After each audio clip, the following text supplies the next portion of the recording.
Assalamualaikum my good friends. Waalaikumsalam warahmatullahi Obrolan bermanfaat, soleh setiap saat. insyaallah. Amin.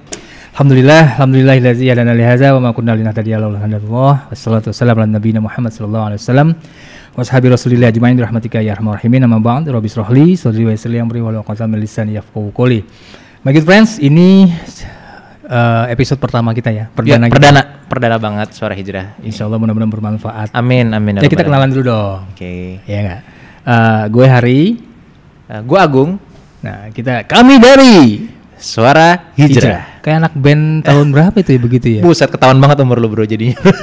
Lu angkatan berapa jadi ketahuan bro? Oke. Suara Hijrah. Menurut lu kenapa sih? Kenapa Suara Hijrah itu? Apa sih kita mau bahas apa sih? Kalau kita ngomong suara hijrah berarti ada dua suku kata ya, ada suara dan hijrah gitu. Suara ya harus disuarakan gitu. Suara itu yang memang bisa didengar, dirasakan, dicerna sama orang gitu. Kalau nggak bersuara kita nggak tahu. Gitu. Betul. Kalau hijrah ya gue kembali mungkin karena gue orang Indonesia asli gitu ya. Yang nggak tahu gitu. Kalau bukan yang kaleng-kaleng gitu ya. Tapi memang kalau kembali orang Indonesia berarti mau nggak mau gue harus ngomong kamus besar bahasa Indonesia hijrah gitu ya. Kalau gue sempat melihat gitu ya kamus besar bahasa Indonesia memang dikaitkan bahwa hijrahnya itu ada cerita yang memang Nabi Muhammad hijrah dari Mekah ke Madinah. Ya, secara fisik juga sih ya. Secara fisik. Atau yang kedua definisinya berpindahan dari satu tempat ke tempat yang lain atau perpindahan menuju sesuatu yang lebih baik. Nah itu. Gitu. Jadi memang kalau gue lebih memaknai itu seperti itu untuk lebih mudah dipahami lah untuk orang kebanyakan termasuk yang awam seperti gue. Oke. Kalau lu sendiri gimana bro? Suara Hijrah, kenapa ada channel ini gitu kan ya? Sebenarnya ya, gue pengen bahas itu. Jadi Suara Hijrah itu apa sih gitu? Tempatnya belajar sebenarnya. Tempatnya belajar menyuarakan kebaikan menurut sudut pandang agama. Jadi kita sama-sama belajar nih. Gue belajar, lu belajar, teman-teman yang mendengarkan ini juga belajar. Ya jadi kan? kita bukan expert ya teman-teman. Bukan. Kita juga bukan ustadz, bukan. Gitu. Jadi kalau misalnya ada sanggahan, masukan dan kritikan, monggo. Tuliskan di kolom komentar. Dengan senang hati gitu ya. Kita sama-sama belajar kok gitu. Itu satu. Lalu kemudian kenapa Suara Hijrah gitu kan? Balik lagi seperti Agung bilang ada suara, ada artinya nanti kita di sini ada diskusi, ada argumentasi, ada solusi gitu kan. Tapi dengan perspektif orang yang ingin belajar, bukan expert. Kita bukan expert gitu loh. Nah mungkin di Suara Hijrah ini lah begitu. Okay. Kalau mau nulis komen juga di bawah boleh tuh nanti ya. Iya. Nanti di YouTube-nya ditulisin itu. Oke, hijrah tuh gini ya, gitu misalnya. Oke.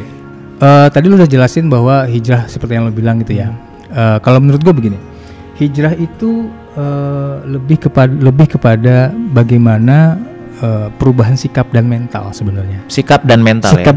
Oke, gue garis bawah ini sikap dan mental. Betul.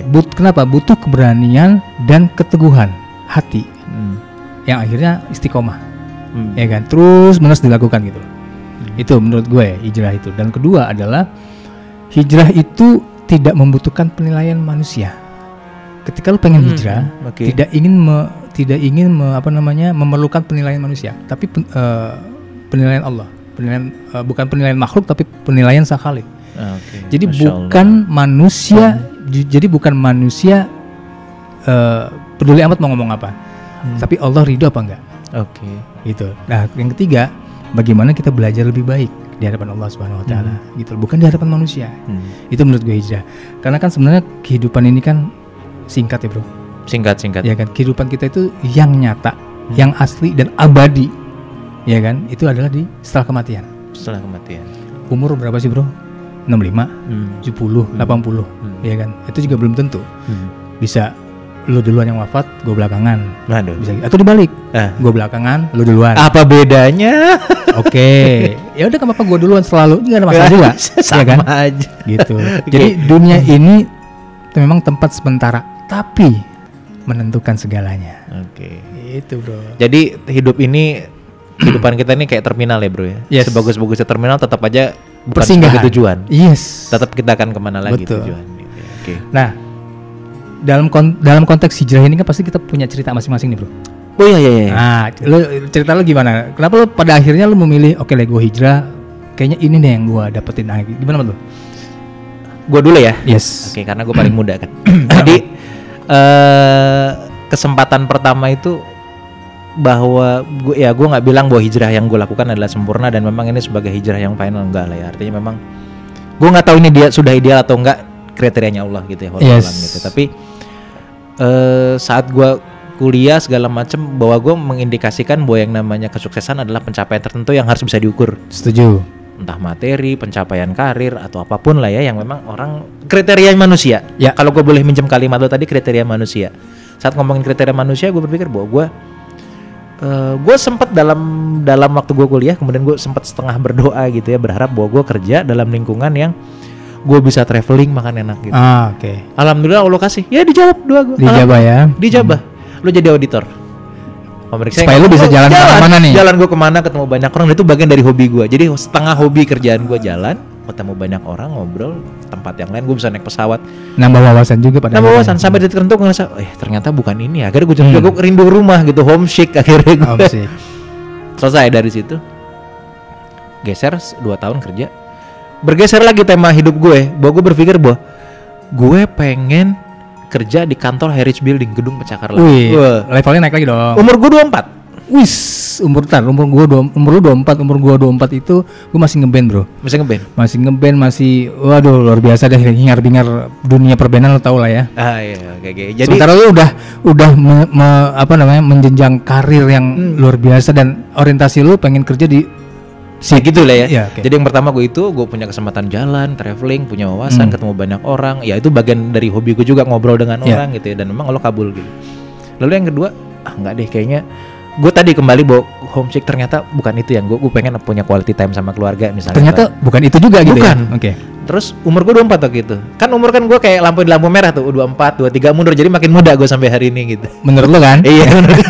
Oke. Ya jadi artinya saat gue 24 kesampaian juga kerja di building, gedung pencakar langit, gue lantai 23 gitu ya. Dikabulkan lagi lah ibaratnya. Di segitiga emas ibu kota Jakarta gitu ya. Gue ngeliat, wah. Tapi setelah lama-kelamaan gue pikir, waktu gue kok kayaknya nggak ada ya, semakin sibuk gitu. Dan walaupun teman-teman gue yang bilang, wah udah sukses ya, udah sampai di ini ya, udah bisa itu, dan memang gue kerja di satu perusahaan yang memang itu sebagai salah satu ownernya itu adalah memang salah satu orang terkaya di Indonesia nomor kesekian lah. Oke. Ya kalau gue sebut namanya, memang beliau pamornya cukup baik, reputasinya baik gitu ya. Tapi memang ya tanpa mengurangi rasa hormat gue dengan beliau pun, gue mendapatkan ilmu dari beliau, dengan manajemennya beliau gitu ya, sampai gue berpikir ya gue udah dapat gitu ya. Tapi gue pikir kok kayaknya bukan ini juga. Jadi soalnya gitu ya? Gue lagi ngeraba, lagi nyari ini mikrofon bukan ya gitu ya. Oh bukan. Ini yang gue cari bukannya gitu ya. Dan gue belum menemukan bentuk mikrofon itu gitu. Kira-kira gitu ya. Setuju, sampai gue pikir benar-benar. Kayaknya gue mulai harus berhijrah secara definisi deh. Tadi kan gue pikir bahwa kriteria manusia, pencapaian karir tertentu, tingkat tertentu gue dapat apa gitu. Tapi setelah gue jalani kayaknya nggak di situ deh ya. Terus gue mulai mencari belajar literasi, lalu kemudian dengar dari teman-teman yang memang sudah cari referensi sana sini. Iya, teman-teman yang udah hijrah duluan, yang gue tahu mereka latar belakangnya apa, kemudian sekarang mereka jauh lebih alim ya. Mungkin kalau istilah gue gitu ya, lebih alim, kayaknya lebih tenang hidupnya. Nah gitu. Itu. Sampai gue seminggu yang lalu ya, yang pas di Corbusier di podcastnya itu yang close the door, gue ngeliat Haji Bolot datang gitu. Iya gue pernah lihat gitu. Itu sempat gue di Instagram gue kok di itunya ada ya gitu. Gue dengerin aja, gue sambil lihat, gue sampai akhirnya gue search di YouTube-nya, gue denger kan dia bilang begini, Haji Bolot, orang kaya belum tentu senang gitu. Betul. Terus di Corbusier nanya lagi, kalau orang senang udah pasti senang katanya gitu. Jadi gue pikir oh iya juga ya, kaya belum tentu bisa senang gitu. Memang cari uang tuh gampang, Bro. Kalau gue cari uang gampang, Bro, tapi nyari tenang yang susah. Itu tuh. Nyari uang gampang, sekolah tinggi, kerja, titel punya, mau halal mau haram, caranya terserah lo. Yang penting uang banyak kan. Tapi cari tenang yang susah. Nyari uang gampang. Iya. Oke, lanjut. Sampai di tahap tadi gue balik cerita lagi, oh ya, bukan itu yang gue cari. Sampai gue ngerasa kayaknya gue harus migrasi secara definisi gue hijrah. Tadi kalau gue minjem kalimat lu, ya kriterianya Allah gimana? Ya, Allah ridho atau enggak gitu kan? Ya Allah ridho atau enggak? Ya. Kemudian kalaupun memangnya apa, gue harus mengkoreksi niat gue saat lu kerja, misalnya mau nilai ibadah, lu baca bismillah misalnya. Lalu kemudian lu yakinkan bisnis lu memang bikin bisnis yang terafiliasi dengan sesuatu yang memang Allah nggak ridho, misalnya riba, goror, masyir gitu ya. Ada unsur judinya, gambling, objek yang diperdagangkan, halal nggak haram gitu. Pada akhirnya lu ingin menjalankan sesuatu itu dengan kafah menyeluruh. Ya. Kafah menyeluruh ya istilahnya gitu ya, kalau Al-Baqarah ayat 208.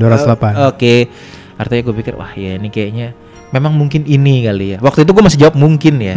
Sampai akhirnya gue berpikir iya deh. Gue ngeliat teman-teman gue yang memang lebih speed up, lebih cepat belajar agamanya. mereka jauh lebih tenang, hidupnya jauh lebih ini, anaknya sehat. Allah kasih benar-benar ke mereka gitu. Allah janjikan itu memang gue ngeliat, oh iya, Allah janjikan tuh benar buat mereka gitu. Dan Allah tunjukin bener, oh iya temen gue yang dulunya begini, yang menurut gue udah hampir nggak ada harapan hidup, ternyata kok mereka jauh lebih baik ya, mereka lebih tenang lebih ya. tenang. Gue melihat itu di mereka ya, dan memang Allah mungkin ngasih hikmahnya ya. Gue ngeliat mereka, gue mencontoh mereka, akhirnya gue pikir oh kayaknya mungkin itu gitu ya. Sampai hari ini gue pun masih belajar gitu. Oke, belajar hijrah. Masih belajar ya. Gue menganggap bahwa hijrah gue juga belum hijrah yang kafah tadi ya, masih belajar step by step ya. Masih jauh lah. Ya, dibilang alim juga enggak lah. Ya karena memang kan setiap manusia itu kan punya level sadar dalam tanda kutip sendiri gitu kan. Jadi butuh step by step, atau juga mungkin ada juga yang bisa langsung tiba-tiba kontan gitu ya, secara mental dan fisiknya juga berubah gitu, juga ada juga yang begitu, tapi tidak semua. Nah kalau menurut gue gini, hijrah bukan menurut gue, proses hijrah di gue sekarang lu kan artinya juga punya scene hidup ya. Kalau gue bilang ini satu ini adalah scene hidup. Oke, tadi gue cerita gue, kemudian lu nih, dan lu cerita lu tadi lu anak band segala macam dengan hingar-bingar hedonisme yang kayak gitu. Nah sekarang gue tanya balik sama lu kayaknya lebih seru kalau diceritain deh. Gini, dari sudut pandang gue begini, proses hijrah itu menurut gue, bukan menurut gue, ini yang terjadi dari dalam diri gue. Gue mikir pertama gini, gue mikir kenapa kita atau gue masih dihidupkan sama Allah sampai sekarang? Oke. Karena Allah ngasih kesempatan untuk lu berubah. Jadi kita harus ambil angle itu. Kenapa kita harus hijrah pada saat ini? Karena Allah ngasih kesempatan lu untuk berubah menjadi lebih baik di hadapan gue. Itu yang pertama. Yang kedua, hidayah menurut gue. Petunjuk. Kenapa nggak orang? Kenapa harus gue? Gitu lah. Kenapa nggak teman-teman sekitar kita? Kenapa harus gue gitu loh? Kenapa lo yang dipilih gitu? Betul. Karena ya memang ya ini memang hidayah, dan gue jemput itu gitu loh. Hidayah itu dijemput ya bro? Dia dijemput bro, jangan ditunggu. Sama kayak rezeki, dijemput. Dan hidayah nggak bisa dikasih ya bro, sama manusia. Misalkan selevel Nabi pun nggak bisa ngasih hidayah gitu ya. Betul, hidayah itu hak prerogatifnya Allah Subhanahu Wa Taala. Hak prerogatifnya Allah ya. Betul. Jadi sekelas Nabi Muhammad SAW pun belum tentu bisa memberikan itu. Hidayah ke pamannya gitu ya. Iya, gitu misalnya.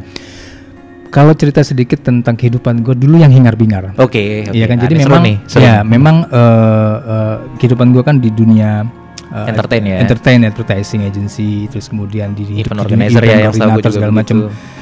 Seperti mungkin mirip-mirip seperti lu, kayaknya bukan ini deh gue. Kok begini, kok nggak tenang hidup gue ya? Memang happy, hura-hura, artis ngobrol, banyak kenalan segala macam. Tapi pada akhirnya kok gimana ya? Gue merasa seperti nggak ada ketenangan jiwa gitu loh, maksud gue. Happy secara physically, tapi nggak happy secara jiwa gue gitu. Nggak tenang gitu secara jiwa, gitu kan. Nah terus kemudian yang ketiga adalah gue mikir begini, kita nggak tahu kapan diwafatkan bro. Oke. Gitu loh. Bisa nanti, bisa besok gitu kan.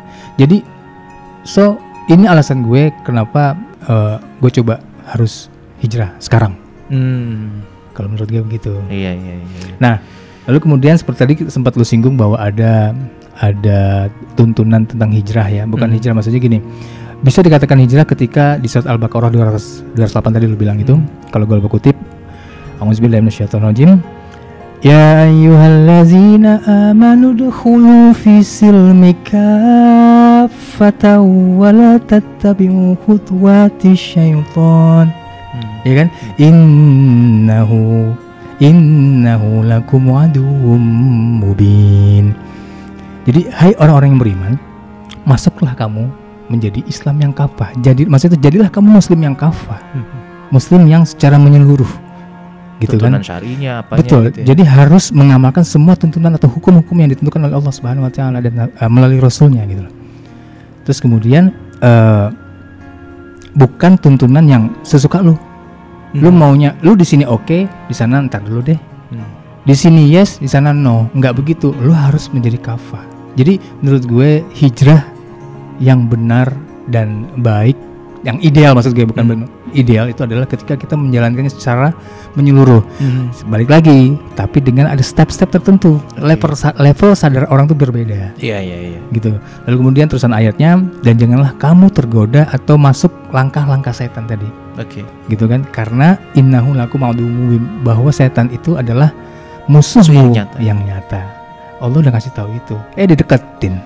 Malah Itu manusia sekarang kan begitu, makanya ya kita kan belajar nih bro. Jadi memang kita harus saling mengingatkan lah, gitu lah ya, bahwa benar-benar musuh nyata kita adalah setan dan diri kita sendiri. Gitu loh. Gua sampai agak sedikit ternyuh gitu mendengar cerita lo gitu ya. Aduh, ya kan impian sebagian atau kebanyakan orang gitu ya, dekat sama yang update kekinian, yang memang artis gitu ya. Kemudian lo ya dengan gaya hidup lifestyle yang memang dunia entertain yang memang orang impikan pada ya, termasuk sampai hari ini mungkin anak yang muda gitu ya. Cara cepat ngetop, cara cepat kaya ya begitu, dekat dengan entertain dan seterusnya gitu. Tapi kemudian saat lo udah punya ternyata lo menjauh dari itu gitu.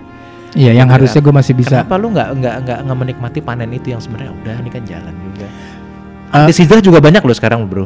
Itu dia gitu ya. Pada itu akhirnya, fenomena itu juga gitu. Pada akhirnya mereka menemukan frekuensi yang apa ya, yang mereka inginkan. Frekuensi tadi seperti yang lu juga mau gitu, bahwa di sini ternyata gue di sini loh. Gitu loh. Ternyata ini yang gue cari gitu. Karena kita masih belajar, jadi kita minta tolong dikawal sama teman-teman nih. Nah ya, teman-teman yang ada yang sedang nonton channel ini, bahwa mungkin ada perkataan kita yang masih belum berkenan gitu ya, yang tidak cocok, atau mungkin ada sudut pandang lain, boleh komentar di kolom komentar, nggak masalah kok, kita diskusi bagusnya bagaimana gitu loh. Nah, lalu kemudian kita ngomongin episode berikutnya kali ya. Boleh. Kasih bocoran. Jadi style kita ini modelnya kita akan memberitahukan episode berikutnya ngebahas tentang apa sih. Kali ini kan tentang hijrah, gitu kan. Jadi teman-teman bisa komentar tentang hijrah. Nanti di episode berikutnya kita ngomongin tentang rezeki. Nah, jadi teman-teman yang punya persepsi tentang rezeki, menurut teman-teman monggo ditulis di kolom komentar. Boleh, di kolom komentarnya boleh. Tulis gitu aja. Kita sama-sama belajar kok, bro. Kita nggak ada yang expert. Gitu. Oke, kalau gitu sudah waktunya sudah. Udah sejam. Waktu mana lu sejam? Waktu Papua. Oke, mudah-mudahan bermanfaat. Amin. Di waktu yang sangat singkat. Subhanakallahumma wa bihamdika asyhadu an la ilaha illa anta astaghfiruka wa atubu ilaik. Assalamualaikum warahmatullahi wabarakatuh. Waalaikumsalam warahmatullahi wabarakatuh.